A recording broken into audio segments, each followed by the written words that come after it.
Hello students, कल हमने chapter 5 vector integration में लाइन इंटीग्रल और वेक्टर इंटीग्रेशन का टॉपिक किया था।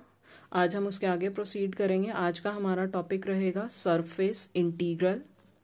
सरफेस इंटीग्रल होता क्या है हमारे पास, जैसे कल हमने किया, जब आप किसी भी इंटीग्रल को किसी लाइन या किसी कर्व के अलोंग इवेल्युएट करते हो तो वो इंटीग्रल क्या बन जाता है, लाइन इंटीग्रल बन जाता है। अब ऐसे ही आज हमारे पास है, अगर आप किसी भी इंटीग्रल को किसी सरफेस के कॉरस्पॉन्डिंग इवेल्युएट करो तो वो इंटीग्रल आपका क्या बन जाएगा, सरफेस इंटीग्रल बन जाएगा। और इसके लिए हमारा फॉर्मूला क्या काम करेगा। अब वहां पे सिंगल इंटीग्रल चलता था, हमारे पास अब आ जाएगा double integral over S F dot N cap D S. अब यहाँ पे एफ वेक्टर क्या है, एन कैप क्या है, ये भी हमें पता होना चाहिए। एफ वेक्टर, मान लो हमारे पास कोई सरफेस है एस, इस पे हमने कोई आर्बिट्रेरी पॉइंट ले लिया पी, और इस पॉइंट पे हमने एक डिफाइन कर दिया है वेक्टर फंक्शन एफ। ये एफ वेक्टर यहाँ से आया, और ये एन कैप हमारे पास क्या है, इस आर्बिट्रेरी पॉइंट पे और इस सरफेस पे हमने क्या किया, एक नॉर्मल ड्रॉ कर दिया। नॉर्मल भी कैसा, यूनिट आउटवर्ड ड्रॉन नॉर्मल, इस सरफेस के ऊपर आउटवर्ड की तरफ जाता हुआ एक हमने नॉर्मल ड्रॉ कर दिया। और कैसा वेक्टर है, ये यूनिट वेक्टर है। ठीक है, तो ये आपका एन कैप क्या है, unit outward drawn normal vector. और इसको किस तरह से हम लिख सकते हैं, double integral over F S F dot D S. और आगे जो हमारा यूज होगा, अब जैसे कल हमने किया था लाइन इंटीग्रल में, हमारे पास क्या था, पूरे इंटीग्रल को हम सिर्फ एक वेरिएबल में कन्वर्ट कर देते थे। अब हमारे पास इंटीग्रल कितने साइन आ गए, यहाँ पे 2 साइन आ गए। तो इसका मतलब यहाँ पे आपका सारा काम किस में चलेगा, 2 वेरिएबल में चलेगा। अब ds को ही आप चेंज करेंगे, वहां पे dr को dt की फॉर्म में चेंज करते थे, अब यहाँ ds आपका 2 वेरिएबल की फॉर्म में जाएगा। क्या करोगे आप, इस सरफेस s की प्रोजेक्शन बार बार प्लेन्स के ऊपर लोगे। आप जब xy प्लेन के ऊपर प्रोजेक्शन लोगे तो आपका जो ds है वो किस में कन्वर्ट हो जाएगा, ds आपका कन्वर्ट हो जाएगा, xy प्लेन के ऊपर प्रोजेक्शन ली ना, dx dy divide by mod value of N cap, आपका वही unit outward drawn normal vector dot, अब x और y यहाँ यूज हो गए ना, बचा कौन, z यूज करना बाकी रह गया। z के कॉरस्पॉन्डिंग यूनिट वेक्टर हमारा कौन सा होता है, k कैप होता है। तो यहाँ पे आपकी डॉट प्रोडक्ट आ जाएगी k कैप के साथ और उसकी मॉडुलस। सिमिलरली अगर आप yz प्लेन पे प्रोजेक्शन ले रहे हो सरफेस s की, तो आपका जो ds है वो किस में कन्वर्ट हो जाएगा, yz प्लेन है तो ऊपर क्या आ जाएगा, dy dz, नीचे क्या चलेगा हमारा एन कैप डॉट, अब y और z यहाँ यूज हो गए, किसका यूज होना रह गया, x का यूज होना रह गया। x के कॉरस्पॉन्डिंग आपका यूनिट वेक्टर कौन सा होता है, आई कैप होता है, तो डॉट प्रोडक्ट यहाँ चलेगी आई कैप के साथ। सिमिलरली अगर आप यहाँ पे x z प्लेन लेके चल रहे हो तो ds किस में कन्वर्ट हो जाएगा, dx dz divide by N cap dot, अब y का यूज रह गया यहाँ पे तो j कैप। ठीक है, अब इसी फॉर्मूले पे बेस्ड हम कुछ क्वेश्चंस ट्राई करते हैं ताकि आपको इजीली समझ में आ जाए। स्टूडेंट्स देखिए, हमारे पास एक क्वेश्चन है, हमें इवेल्युएट करना है F dot N cap D S, जहाँ पे एफ वेक्टर क्या दिया हुआ है, Z I plus X J plus 3y² Z K, और सरफेस एस हमें क्या दिया हुआ है, surface of cylinder, cylinder x² plus y² is equals to 16 in first octant between z is equals to 0 and z is equals to 5। अब surface आपको इस form में दे दिया, इसके कॉरस्पॉन्डिंग एफ वेक्टर आपके पास है, आपको एन कैप निकालने की जरूरत है। उसके बाद डी एस, सरफेस एस की प्रोजेक्शन लेंगे हम, चाहे XY प्लेन में लें या ZY प्लेन में लें। देखते हैं एक बार, एफ वेक्टर हमारे पास ये है, सरफेस एस की इक्वेशन क्या है हमारे पास, x² plus y² plus -16 is equals to 0। अब एन कैप हमारा क्या होता है, unit outward drawn normal to the surface this. अब ये आप सेकंड चैप्टर में पढ़ चुके हो, वेक्टर डिफरेंशिएशन वाले चैप्टर में। अगर आपको किसी सरफेस के कॉरस्पॉन्डिंग टेंजेंट वेक्टर निकालना हो या नॉर्मल वेक्टर निकालना हो तो कैसे निकालते हैं, डेल एस सबसे पहले हम निकालते हैं। डेल का मीनिंग क्या है, आई करली बाय करली एक्स प्लस जे करली बाय करली वाई प्लस के करली बाय करली जेड, और सरफेस की इक्वेशन क्या है, x square plus Y square minus 16। तो हमारे पास ये क्या बन जाएगा, 2xi प्लस 2yj। अभी तक ये हमारे पास क्या निकला है, सिर्फ नॉर्मल वेक्टर निकला है, आउटवर्ड ड्रॉन नॉर्मल वेक्टर। लेकिन हमें चाहिए क्या, unit outward drawn normal vector चाहिए। अब इसी नॉर्मल वेक्टर को यूनिट वेक्टर में हम कैसे कन्वर्ट करते हैं, किसी वेक्टर को यूनिट वेक्टर में कन्वर्ट करने का क्या मेथड होता है, उस वेक्टर को उस वेक्टर के मैग्नीट्यूड से डिवाइड हम कर देते हैं। तो हमारे पास ये एन कैप क्या बन जाएगा, del S divide by its magnitude 2xi plus 2yj divide by magnitude इसकी क्या आ जाएगी, 4x square plus 4y square. 4 जब बाहर आएगा तो ये 2 से 2 कैंसिल कर देगा, xi plus yj divide by root X square plus Y square. X square plus Y square हमें क्या दिया हुआ है, 16 दिया हुआ है, तो ये 16 का स्क्वायर रूट 4 बन जाएगा। तो हमारे पास ये एन कैप बन जाएगा 1/4 xi प्लस yj। अब स्टूडेंट्स देखिए हमारा एन कैप आ चुका है। एफ वेक्टर हमें क्या गिवन था, zi plus xj plus 3y square zk। हमें क्या क्या इवेल्युएट करना है, एफ डॉट एन कैप की जरूरत है, इवेल्युएट कर लेते हैं। आई वाले कंपोनेंट की प्रोडक्ट आई वाले के साथ, जे वाले की जे के साथ, के वाले की के के साथ। क्या आ जाएगा हमारे पास, zx/4 प्लस xy/4। अब इंटीग्रल हमारा क्या चलता है, S F dot N cap D S. अब हमारे पास एफ डॉट एन कैप की वैल्यू आ चुकी है, zx प्लस xy/4। अब इस ds को हमें कन्वर्ट करना है, दो इंटीग्रल के साइन है, इसका मतलब दो वेरिएबल में सारा कुछ हमारा चेंज होगा। अब हमें सरफेस क्या दिया हुआ था, X square plus Y square is equals to 16 and z is equals to 0 to z is equals to 5।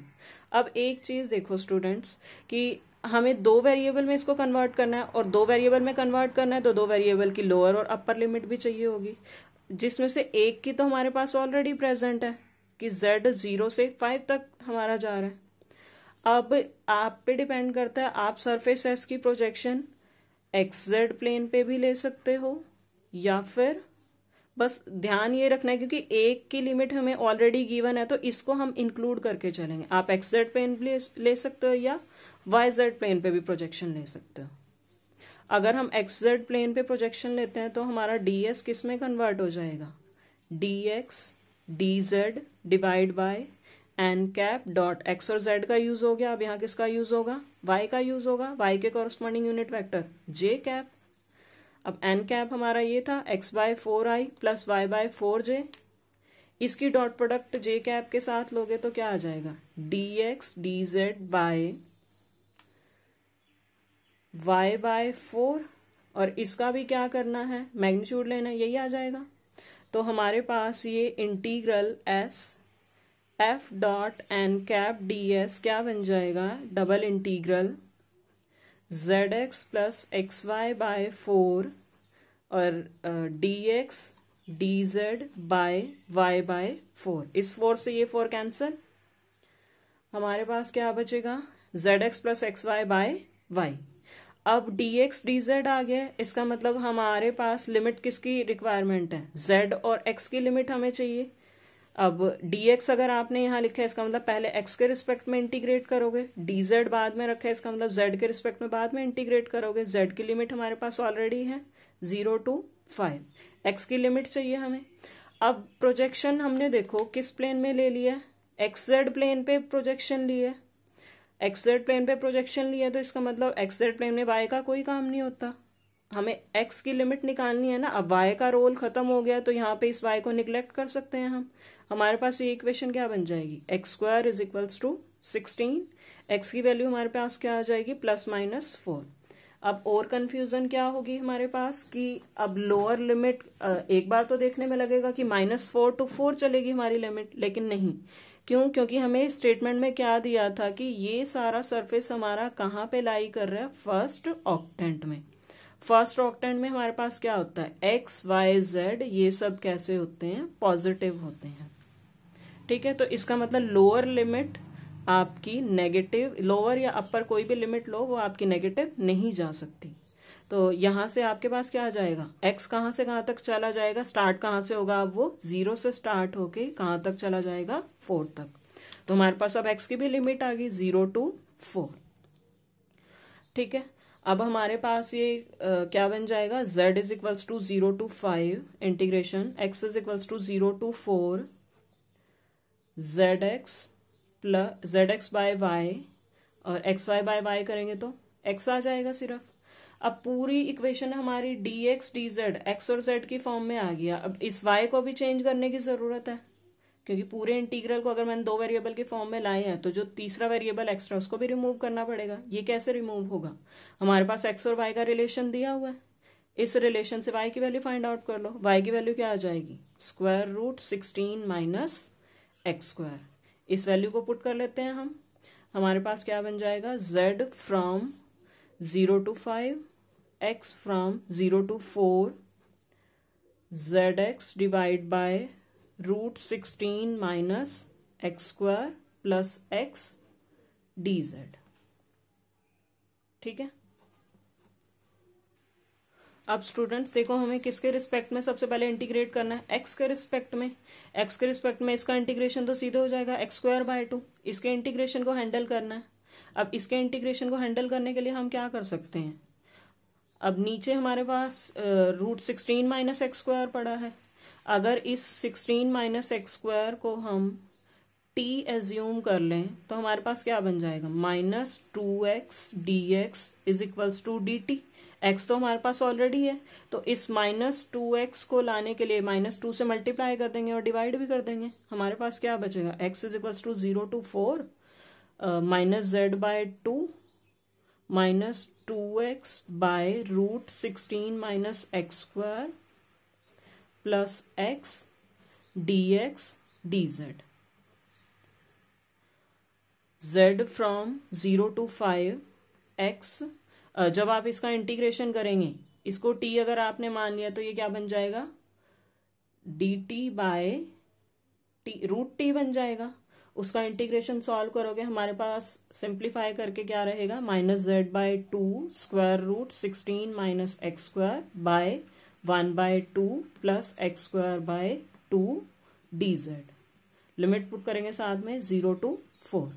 जब आप 0 to 4 लिमिट पुट करोगे, आपके पास क्या रह जाएगा, z from 0 to 5 4z plus 8 dz। इसको सिंप्लीफाई करोगे, आपका आंसर आ जाएगा 90। स्टूडेंट्स, पिछले क्वेश्चन की तरह ही हमारे पास एक और सिंपल क्वेश्चन है बिल्कुल। इसमें भी आपको क्या करना है, सरफेस इंटीग्रल इवेल्युएट करना है। एफ वेक्टर आपके पास है x square plus Y square i minus 2xj plus 2yz k, और सरफेस एस क्या दिया हुआ है, हमें एक प्लेन की फॉर्म में दिया हुआ है 2x plus Y plus 2z is equal to 6, और कंडीशन साथ में क्या लगा दी है, इन द फर्स्ट ऑक्टेंट। इसको भी स्टूडेंट्स हम सिंपल उसी तरीके से करेंगे। सरफेस को हमने डिनोट किया हुआ है एस से। हमारे पास इक्वेशन क्या है इसकी, 2x plus Y plus 2z minus 6 is equals to 0। हमारे पास एफ वेक्टर ऑलरेडी प्रेजेंट है। रिक्वायरमेंट किसकी है इस टाइम, एन कैप की। एन कैप क्या होता है, हमारे पास unit outward drawn normal vector होता है। सबसे पहले इस सरफेस की हेल्प से हम नॉर्मल वेक्टर निकालेंगे। कैसे निकालते हैं, डेल एस आई करली बाय करली एक्स प्लस जे करली बाय करली वाई प्लस के करली बाय करली जेड, और बाद में ये 2x plus Y plus 2z minus 6 क्या आ जाएगा, ये 2i plus J plus 2k। अभी तक ये क्या आया है, हमारे पास नॉर्मल वेक्टर आया है। अब यूनिट नॉर्मल वेक्टर चाहिए हमें, तो क्या करेंगे, इस वेक्टर को इसके मैग्नीट्यूड से डिवाइड कर देंगे। हमारे पास क्या बनेगा, 2i plus J plus 2k divide by square root 4 plus 1 plus 4।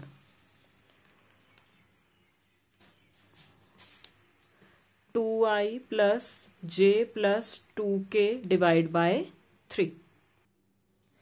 अब F vector dot N cap करेंगे तो हमारे पास क्या बनेगा, 2/3 X square plus Y square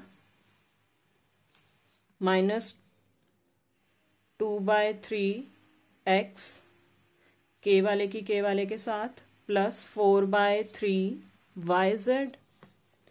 अब क्या करना है हमें, इस ds की वैल्यू की रिक्वायरमेंट है हमें, मतलब कि हमें क्या करना है कि एस सरफेस की प्रोजेक्शन लेनी है कि किस प्लेन पे लें। अब मान लो हम यहाँ पे प्रोजेक्शन किस प्लेन पे ले रहे हैं, एक्स वाई प्लेन पे।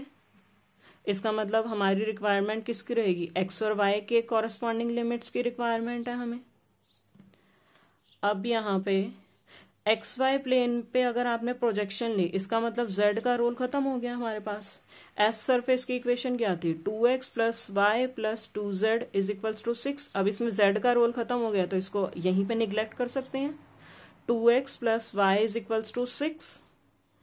अब यहाँ पे अगर आप x के रिस्पेक्ट में पहले इंटीग्रेट कर रहे हो तो पहले x की वैल्यू निकाल लेंगे। यहाँ से क्या आएगी x की value, x is equals to 6 minus Y by 2।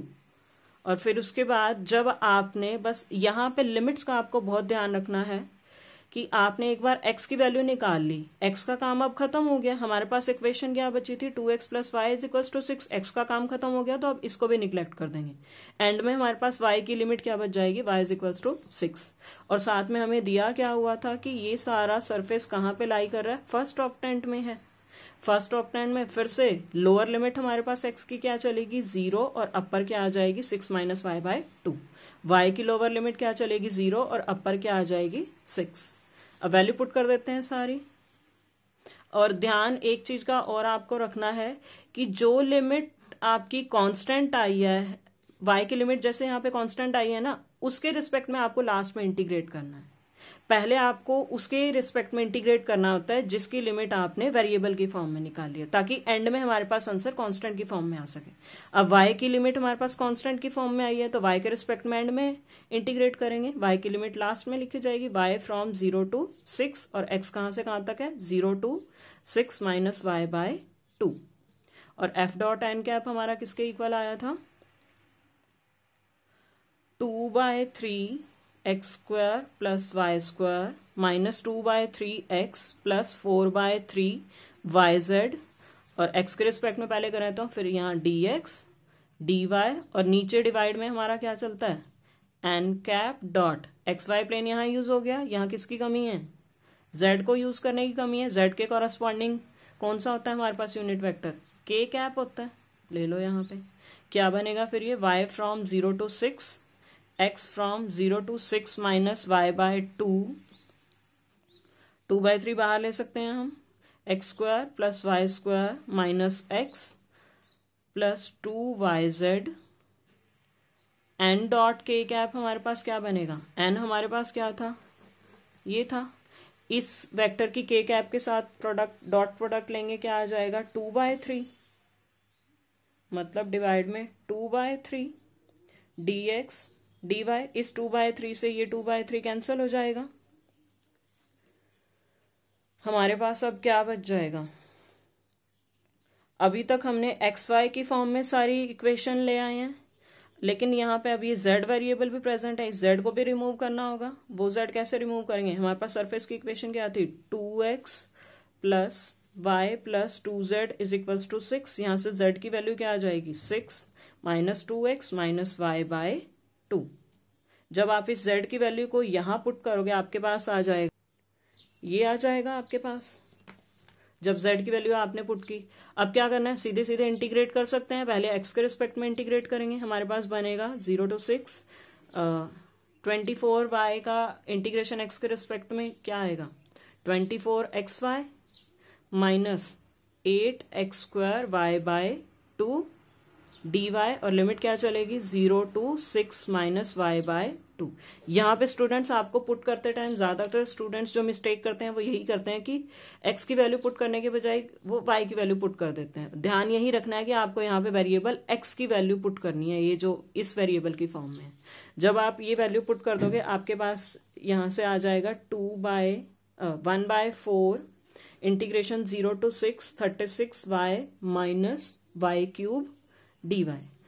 इसको सिंप्लीफाइड फॉर्म में कर सकते हो इंटीग्रेट, यहां से आपका आंसर आ जाएगा 81।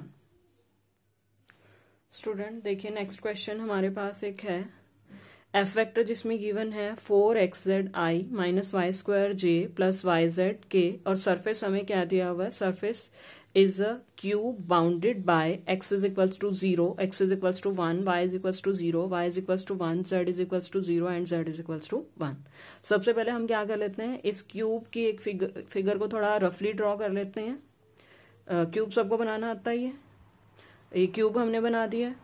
अब इसके कोऑर्डिनेट्स का हमें थोड़ा सा ध्यान रखना है कि इस कोऑर्डिनेट्स की वैल्यू ये कैसे आती है हमारे पास।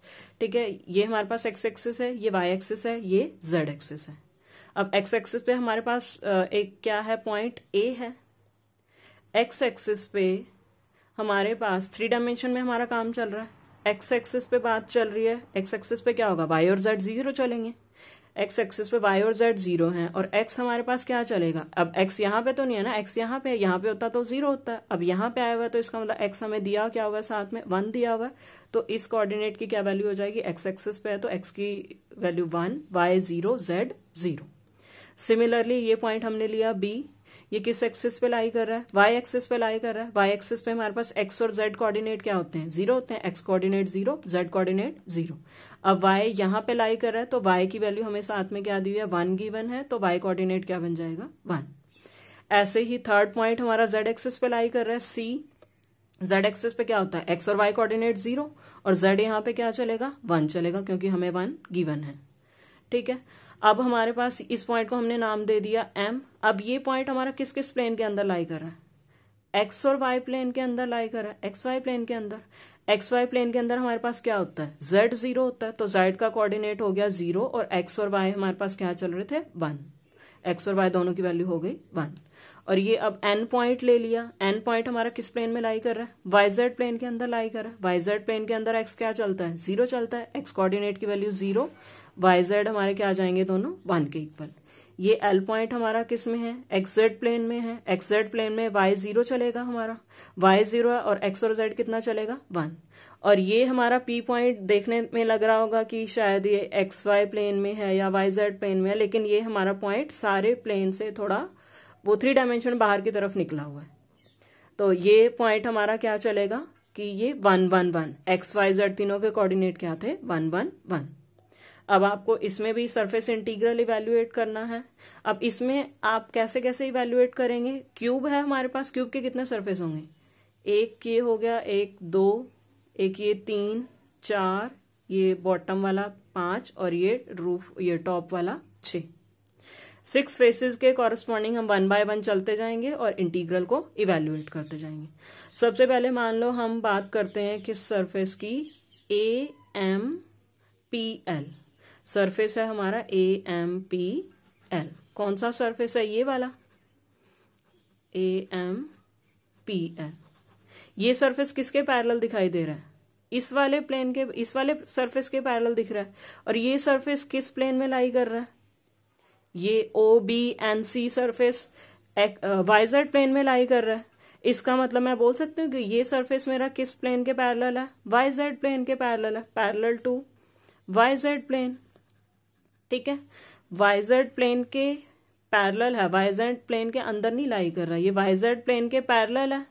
तो इसका मतलब इस वाले प्लेन में, अब एक चीज और देखो आप कि इस प्लेन की इक्वेशन क्या बनेगी। आप चारों पॉइंट में अगर आप देखो, आपके पास क्या दिखाई दे रहा है, y भी बार बार अलग अलग चेंज हो रहा है, और z भी यहाँ पे 0 था, यहाँ 0 या 1 या 1, और x क्या है, यहाँ पे भी 1 था, यहाँ 1 1 1। इसका मतलब इस पूरे प्लेन की इक्वेशन को कैसे रिप्रेजेंट कर सकते हो, इस फेस की इक्वेशन को, इस सरफेस की इक्वेशन को x इज इक्वल्स टू 1 से डिनोट कर सकते हो। अब और हमें किसकी रिक्वायरमेंट है, एफ वेक्टर मेरे पास ऑलरेडी प्रेजेंट है। अब मुझे एन कैप की रिक्वायरमेंट है। एन कैप मेरा कहाँ से आएगा, एन कैप क्या होता था, किसी भी सरफेस पे आउटवर्ड ड्रॉन नॉर्मल वेक्टर। अब इस सरफेस पे अगर आप आउटवर्ड ड्रॉन नॉर्मल लोगे तो इस तरफ दोगे, क्योंकि इस तरफ अगर आप जाओगे तो वो क्यूब के इनसाइड आप चले गए, लेकिन हमें लेना क्या है, आउटसाइड लेना। आउटसाइड जाएंगे तो इस डायरेक्शन में आएगा हमारे पास। और ये क्या है हमारे पास, एक्स एक्सिस है, एक्स एक्सिस की डायरेक्शन में हमारे पास क्या आता है, यूनिट वेक्टर आई कैप आता है। तो इसका मतलब एन कैप इस केस में क्या बन जाएगा, आई कैप। और ये हमारे पास ये सरफेस किसके पैरेलल था, वाई जेड सरफेस के पैरेलल था, तो हम इस सरफेस की जो प्रोजेक्शन लेंगे वो भी किस प्लेन के कॉरस्पॉन्डिंग लेंगे, वाई जेड प्लेन के कॉरस्पॉन्डिंग। डी एस जो हमारा होता है उसको हम रिप्लेस किससे कर सकते हैं, d y d z divide by N cap dot y z का यहाँ यूज हो गया, किसकी यूज करना रह गया, एक्स का। एक्स के कॉरस्पॉन्डिंग क्या है हमारे पास, यूनिट वेक्टर आई होता है, तो आई कैप। और एन हमारा क्या है, आई है, आई डॉट आई कैप क्या हो जाएगा 1, तो हमारे पास ये डी एस कन्वर्ट हो जाएगा डी वाई डी जेड में।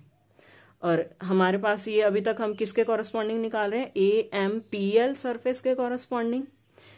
F dot N cap D S हमारे पास क्या बन जाएगा, integral F dot N cap हमारा क्या है, अब इस फेस के कॉरस्पॉन्डिंग आई के इक्वल है।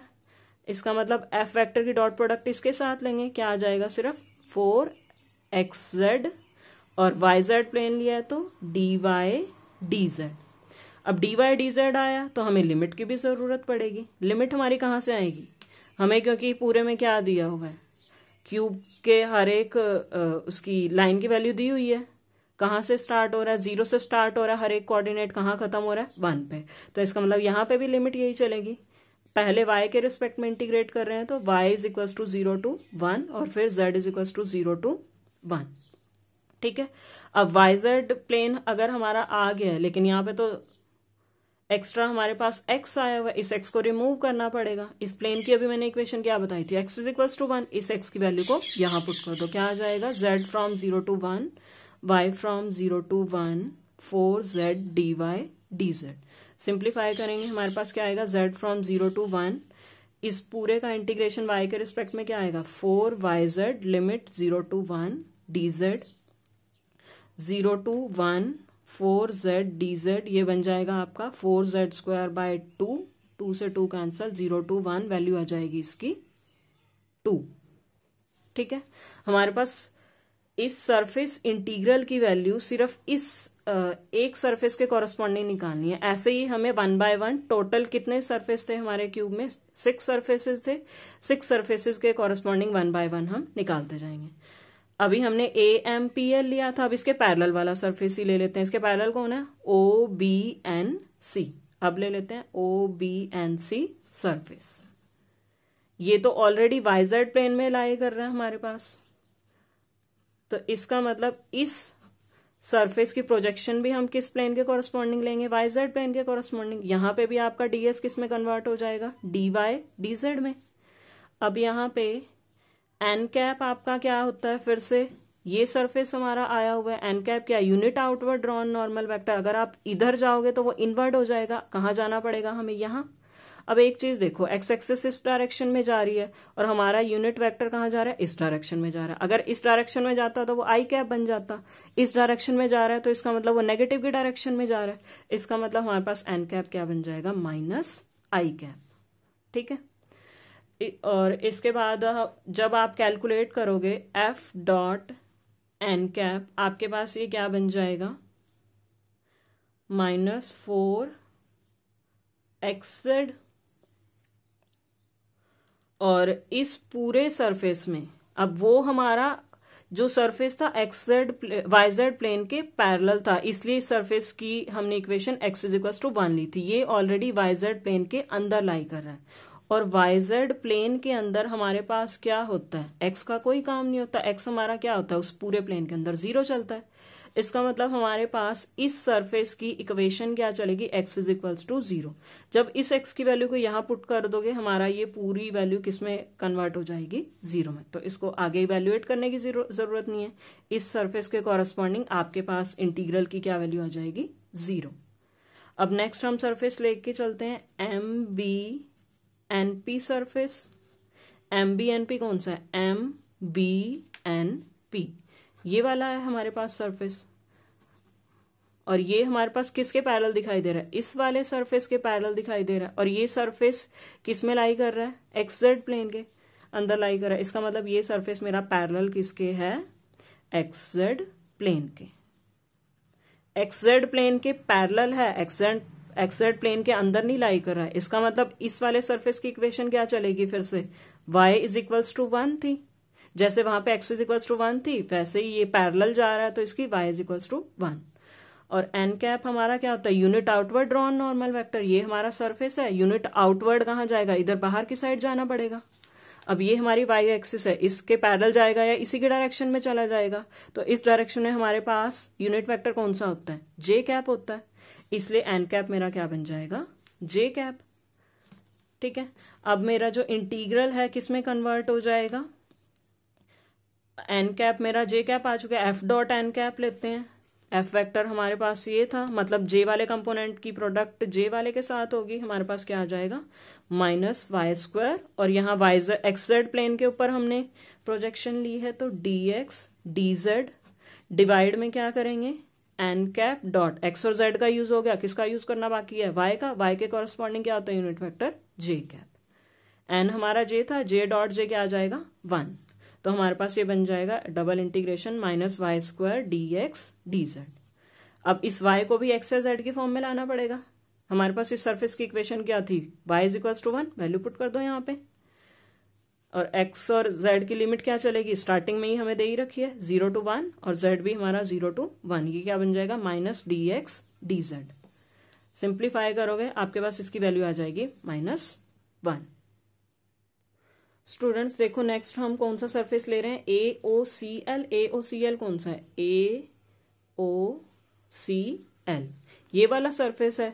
जो हमने पिछला हमने कौन सा लिया, एक्स जेड प्लेन के पैरेलल वाला, अब हमने वही ले लिया जो एक्स जेड प्लेन के अंदर लाई कर रहा है, मतलब this lie in x z plane.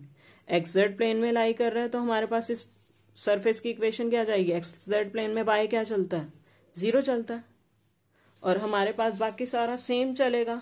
हमारे पास बचेगा क्या एंड में, जब आप एफ डॉट एन कैप करोगे आपके पास वाई स्क्वायर बचा होगा, और जब इस वाई की वैल्यू पुट करोगे 0, तो हमारे पास पूरा इंटीग्रल जो ये है किस में कन्वर्ट हो जाएगा, 0 में कन्वर्ट हो जाएगा। ठीक है, अब नेक्स्ट हम सरफेस क्या लेके चलते हैं, L P N C. L P N C surface हमारा कौन सा है, एल पी एन सी। ये सरफेस टॉप वाला सरफेस है, किसके पैरेलल है, बॉटम वाले सरफेस के पैरेलल है। बॉटम वाला सरफेस किस प्लेन में लाई कर रहा है, एक्स वाई प्लेन में लाई कर रहा है। इसका मतलब ये हमारा किसके पैरेलल चला गया, एक्स वाई प्लेन के पैरेलल चला गया। एक्स वाई प्लेन के पैरेलल है, तो इस सरफेस की इक्वेशन क्या होगी, z इज इक्वल्स टू 1, और unit outward drawn normal vector, ये वाला हमारा सरफेस चल रहा है ना, यूनिट आउटवर्ड कहाँ जाएगा, इस डायरेक्शन में जाएगा, क्योंकि इधर जाएंगे तो इनवर्ड हो जाएगा, इधर आउटवर्ड जाएगा। और ये क्या, जेड एक्सिस के डायरेक्शन में जा रहा है, तो एन कैप इसमें हमारा क्या चलेगा, जेड एक्सिस के डायरेक्शन में क्या चलता है, के कैप।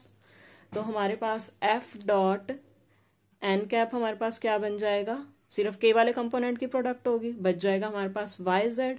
इंटीग्रेशन हमारा क्या बनेगा, और प्रोजेक्शन हमारी किसके कॉरस्पॉन्डिंग चल रही है, एक्स वाई प्लेन के कॉरस्पॉन्डिंग। डीएस मेरा बनेगा d x d y divide by N cap.